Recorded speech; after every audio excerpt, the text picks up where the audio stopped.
Vamos a revisar a continuación otro tipo de serie a la que denominamos serie telescópica. La serie telescópica recibe este nombre porque los términos que conforman su suma se colapsan en dos. Vamos a revisar qué pasa con el ejemplo 5. Tienes a esta serie y te interesa determinar si converge.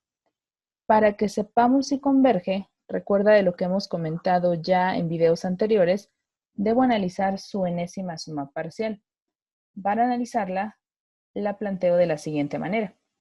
La enésima suma parcial de esta serie será la sumatoria de k igual a 1 hasta n de 1 sobre k por k más 1. Vamos a calcular algunos de sus términos para ver si encontramos cuál es el comportamiento de esa enésima suma parcial. Voy a escribir y obtengo 1 más 1 que es 2 por 1, 2, es decir, 1/2, más 1 sobre 2 más 1 que es 3, que por 2 sería 6, y así sucesivamente hasta que llegamos al último término que será 1 sobre n por n más 1. Esta es tu enésima suma parcial. Para que sea un poco más claro lo que sucede con los términos de esta serie, vamos a reescribir a este término original de la siguiente manera. Me voy a apoyar de fracciones parciales, lo que ya vimos en la primera unidad. Si yo asigno fracciones parciales a este término, voy a obtener a sobre k más b sobre k más 1. Todo esto igual a 1 sobre k por k más 1. Vamos a multiplicar, voy a obtener a por k más 1 más b por k igual a 1. Y saco mi sistema de ecuaciones correspondientes, o bien, como son términos lineales no repetidos, pues simplemente observo qué términos son los que harían que esto se transforme en 0. Y particularmente, pues serían los valores de k igual a 0 y k igual a menos 1. Si k vale 0, esto pasaría a ser 0 más 1 que es 1 y por a que es a, es decir, a vale 1. Y cuando k es igual a menos 1, este término se cancela y obtienes menos b, que es igual a 1, es decir, que b vale menos 1. Así que esta expresión de acá se puede reescribir así, como 1 sobre k menos 1 sobre k más 1. Voy a recalcular la enésima suma parcial, pero ahora utilizando esta expresión. Siendo así, mi enésima suma parcial pasaría a ser la sumatoria de k igual a 1 hasta n, pero de 1 sobre k menos 1 sobre k más 1. Con ella voy a empezar a calcular valores. Cuando k vale 1, esto se hace 1 entre 1, que es 1, menos 1 entre 1 más 1, que será 2. Este es el primer término. Más segundo término, obtengo 1 sobre 2, que es 1/2, menos 1 sobre 2 más 1, que es 3. Siguiente término, obtenemos 1 sobre 3 menos 1/4. Siguiente término, 1/4 menos 1/5, y así sucesivamente hasta que llegamos al término 1 sobre n. Todo esto menos, vamos a corregir acá, 1 sobre n menos 1 sobre n más 1. Ahora, todo esto es una suma y vamos a estudiar algo particular que está sucediendo aquí. Ya que todos estos términos se están sumando, puedes notar que va a pasar lo siguiente. Menos 1/2 con 1/2 se van a cancelar. Menos 1/3 con 1/3 también se va a cancelar. Menos 1/4 con 1/4 también. Menos 1/5 con 1/5 también. Y así sucesivamente hasta que llegamos a este término. ¿Qué es lo que va a pasar con este de acá? Que 1 sobre n con menos 1 sobre n se va a cancelar. Y de toda la suma que tienes aquí, solo van a quedar dos términos. El primero y el último.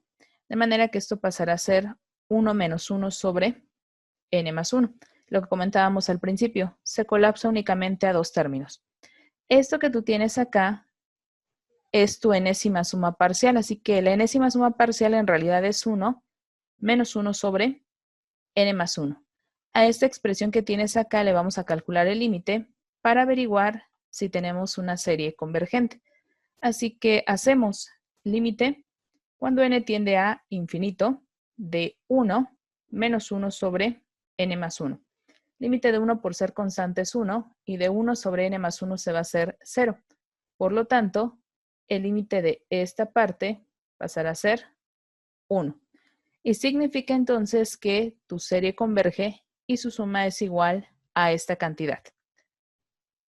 El ejercicio 6 se queda de práctica para ustedes. Vamos ahora con otro tipo de serie a la que vamos a denominar serie armónica.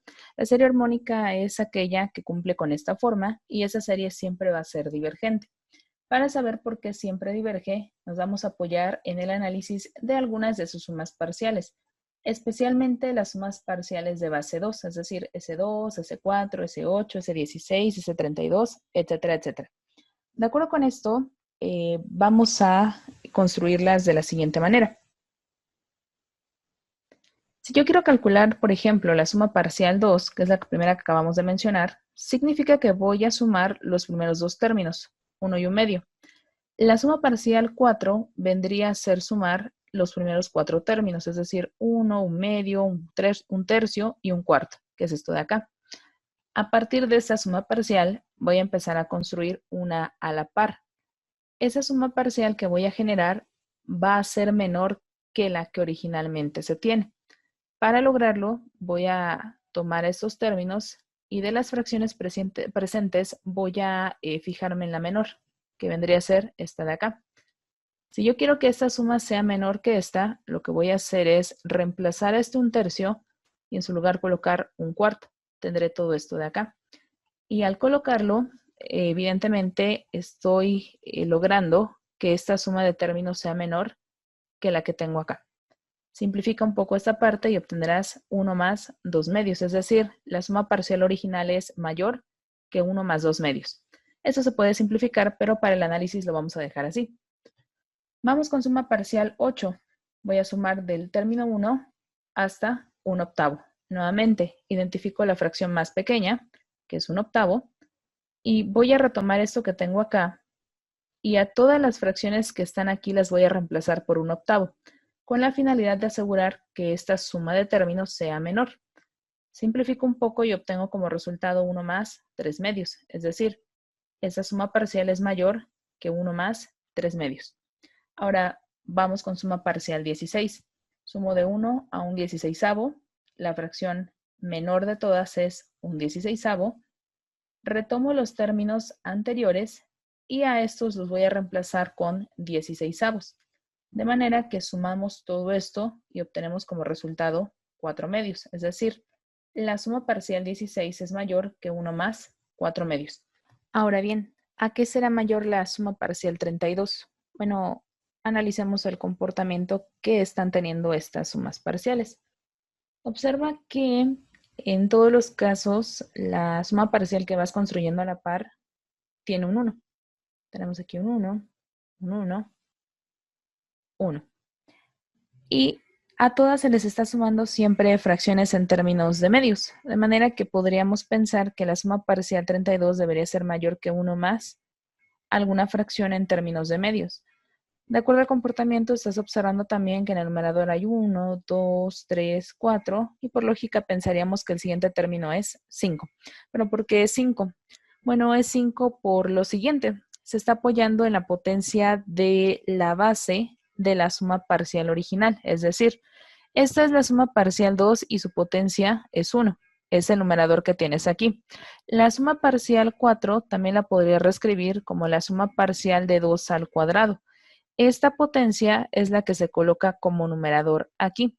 La suma parcial 8 se podría reescribir como s de 2 al cubo, donde esta potencia es la que se coloca en este numerador. Y la suma parcial 16 también se podría reescribir como la suma parcial de 2 a la cuarta, que es el numerador que se coloca aquí. Y entonces la suma parcial 32 pues se reescribe como s de 2 a la quinta. Así que la suma parcial de 2 a la quinta es mayor que 1 más 5 medios. Si hablas de la suma parcial 64, pues eso es 2 a la sexta y será mayor que 1 más 6 medios. Y así sucesivamente. Así que de manera general, la suma parcial de 2 a la n es mayor que 1 más n sobre 2. Voy a calcularle el límite a ese término que generamos. Es decir, voy a hacer el límite cuando n tiende a infinito de 1 más n sobre 2. Pero este límite va a ir hacia infinito. ¿Qué significa? Que la sucesión de sumas parciales que fuiste generando a la par es divergente. Ahora bien, si la sucesión de sumas parciales de términos más pequeños es divergente, ¿qué va a pasar por lógica con la sucesión de sumas parciales de términos más grandes?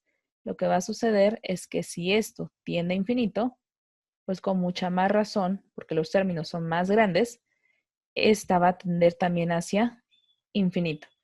¿Qué implica para la serie? Que esta diverge. De ahí que digamos que esta serie siempre será divergente y en el momento en el que nosotros la observamos, pues sabemos cuál es su naturaleza. Conocer esto y lo que hemos comentado en otros videos va a ser de utilidad para una de las pruebas que veremos posteriormente para determinar si las series convergen o divergen. Por este video es todo y en el siguiente video vamos a empezar a analizar una primer prueba que se le podrá aplicar a las series para, decíamos, saber si son convergentes o divergentes.